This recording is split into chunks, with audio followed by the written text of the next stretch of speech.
Sir Pierre Pastor, Billionaire News Channel. Sir, Yes. on the focus of the murang kuryente, Yes, ma'am. briefly sir, bakit pa siya mataas?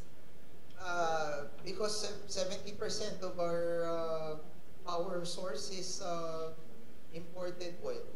Okay. Ano po ang nangyari sir? Bakit nagkaganon? Why do we We get- have, I feel after 24 years of the IPIRA, where we tried to, the Electric Power Industry Reform Act, where we tried to unbundle the entire sector, energy sector, into generation, transmission, and distribution, and we unbundled it.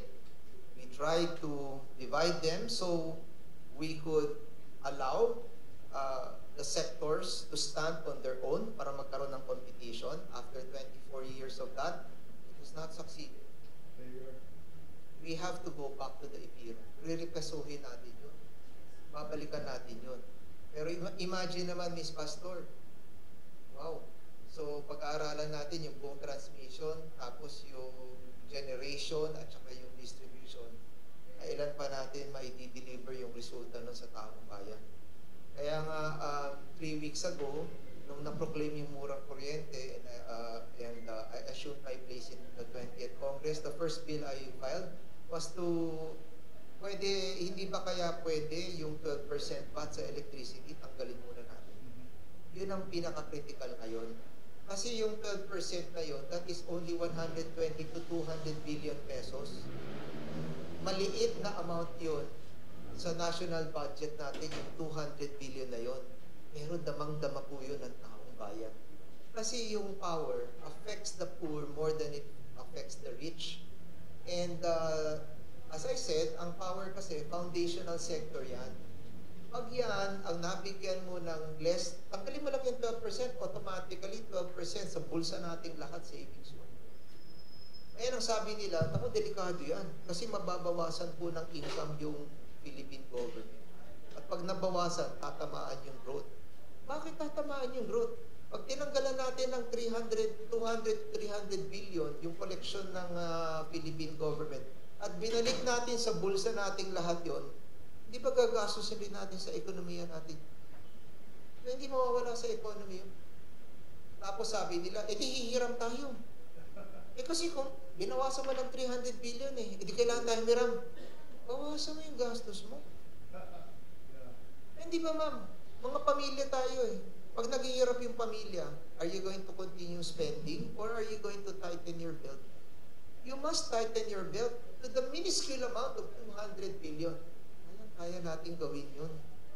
Dahil kung pakikinggan natin yung testimony ng DPWH, yung mga ginastos na under question is 1 trillion. In the last 3 years na kini-question nila ngayon yung gastos ng DPWH, 1 trillion po yung ginastos doon.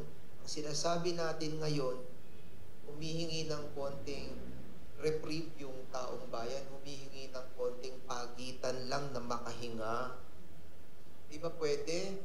Sir, paano ulit yung 12%, anong gagawin? Yung 12% na yun, wag natin i-charge sa taong bayan. So effectively, dapat lahat tayo bumaba ng 12% yung babayaran natin.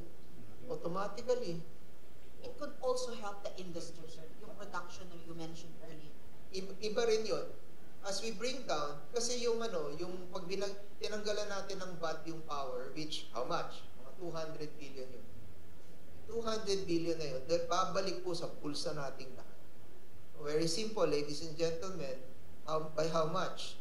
Well, i-divide mo yung 200 billion to how many Filipino families? Sabihin na lang natin, there are 120 million Filipinos. You divide it by 5. So, mga 20 million plus families. So, sabihin na lang natin, half are paying their electric billing. O di 10 million families, mabiyayaan mo, 50 to 60 million Filipinos ang matutulungan mo. Yung 50 to 60 million Filipinos, yung binalik mo sa kanila yung 200 billion na yun, anong gagawin nila yun? Dadalhin nila yun sa in some other foreign country to spend? Hindi naman Yung bumalik na yun, magkano lang po yun? Pag kinumpit niya talaga yung 200 billion na yun, na ibabalik mo sa bulsa ng taong bayan, magkano lang yung binalik mo sa kanya? Siguro mga 10,000, 15,000 pesos. Pero makakatulong yun. Pupunta yun sa edukasyon ng bata, bibili niya ng pagkain yun, gagamitin niya sa local economy niya, bibili siya ng gamot. Sabi Sabihin na lang natin na masyal siya. Okay pa rin yun eh. Kasi kinuha niya yung pera niya, namasyal siya, nag-break siya kasama yung pamilya niya, and local economics, it will churn the economy. So, yun lang ang gusto ko sabihin siguro sa DOF, huwag kayong matakot kung babawasan natin ng 200 billion yung VAT. Kasi, gagamitin din ng taong bayan, that money is going to stay in the economy. Eh, paano yung gagastusin natin?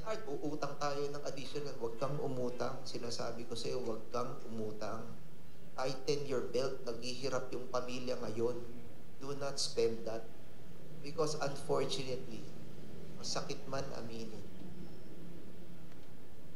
Pinakita natin sa taong bayan na in the last few years, we have not been responsible also in spending that money. So, ang sinasabi ng taong bayan, hindi kaya pwede na iwan mo na lang sa amin yung paggastos. Balik mo na lang sa amin.